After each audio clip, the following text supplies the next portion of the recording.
ദൈവ തിരുനാമത്തിന് മഹത്വമുണ്ടായിരിക്കട്ടെ.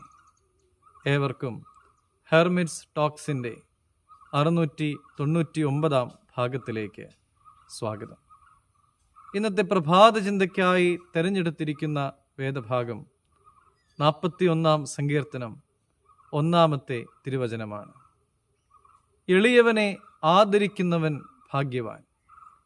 അനർത്ഥ ദിവസത്തിൽ യഹോവ അവനെ വിടുവിക്കും. ദാവീദ് തൻ്റെ ജീവിതാനുഭവത്തിലൂടെ ലഭ്യമായ ഭാഗ്യത്തെയാണ് നമ്മോട് പങ്കുവെക്കുന്നത്. സുവിശേഷ ഭാഗങ്ങളിലൂടെ കടന്നു പോകുമ്പോൾ ക്രിസ്തു പറയുന്നുണ്ട്, എൻ്റെ ഈ ഏറ്റവും ചെറിയ സഹോദരന്മാരിൽ ഒരുത്തന് നിങ്ങൾ ചെയ്തിടത്തോളം എല്ലാം എനിക്കാണ് ചെയ്തത് എന്ന്.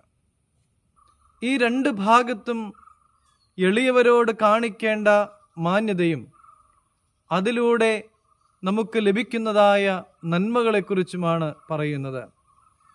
സങ്കീർത്തനക്കാരൻ ഭൗതിക നന്മകളെക്കുറിച്ചാണ് പറയുന്നത് എങ്കിൽ സുവിശേഷകൻ സ്വർഗീയ നന്മകളെ പറ്റിയാണ് പറയുന്നത്. വിശുദ്ധ സുവിശേഷ ഭാഗവുമായി ഈ തിരുവചനത്തെ ചേർത്ത് വായിക്കുമ്പോൾ നാം മറ്റുള്ളവരുടെ വിശപ്പിൽ, അവരുടെ പ്രയാസത്തിൽ, അവരുടെ ദുഃഖത്തിലൊക്കെയും പങ്കുചേരുമ്പോൾ നമ്മുടെ ജീവിതത്തിൽ വന്ന് ഭവിച്ചേക്കാവുന്നതായ അനർത്ഥത്തിൽ നിന്നുള്ളതായ സംരക്ഷണവും കരുതലുമൊക്കെ നാം അറിയാതെ തന്നെ നമ്മുടെ ജീവിതത്തിലേക്ക് വന്നു ചേരും എന്നാണ് മനസ്സിലാക്കുവാനായിട്ട് സാധിക്കുന്നത്.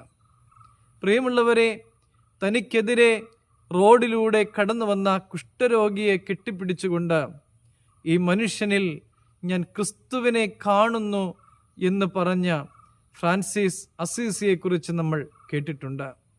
പ്രിയമുള്ളവരെ, എളിയവരിൽ ക്രിസ്തുവിനെ കാണുവാൻ നമുക്ക് സാധിക്കട്ടെ.